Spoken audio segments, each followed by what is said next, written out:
જય શ્રી કૃષ્ણ. નાની મામી સ્પેશિયલ સિરીઝમાં આજે દિવસ બીજો. મારી ચેનલ પર વેકેશન સ્પેશિયલ રેસિપીઝની સિરીઝ ચાલી રહી છે, તો ચોક્કસથી જોજો.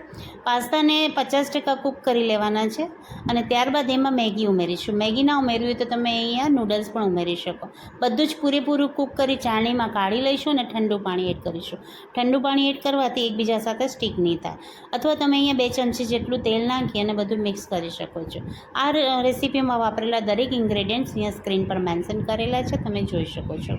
હવે ગરમ તેલમાં સૌથી પહેલાં ડુંગળીની પેસ્ટ, આદુ મરચાંની પેસ્ટ બધું જ સાતળી લઈશું અને સ્ટેપ બાય સ્ટેપ એક ઇન્ગ્રેડિયન્ટ્સ નાખતા જઈશું અને સોતરતા જઈશું.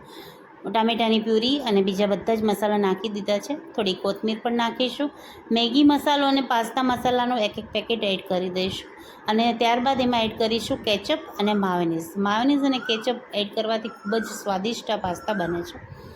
તો થોડું પાણી નાખી અને કન્સિસ્ટન્સી મેન્ટેન કરી લઈશું. પછી ઉમેરી દઈશું બાફેલા મેગી અને પાસ્તા અને સારી રીતે કોટ કરી લઈશું. તૈયાર છે મેગી પાસ્તા. ઉપર ચીઝ તો ખરું જ, તો ચીઝ ભભરાવી અને ગરમ ગરમ ઘરના દરેકને સર્વ કરીશું. બાળકો સાથે મોટાને પણ મજા પડી જાય એવી આ રેસીપી તૈયાર છે. ફરી મળીશું આવા જ વિડીયો સાથે. ત્યાં સુધી જોતા રહો હેન્ડ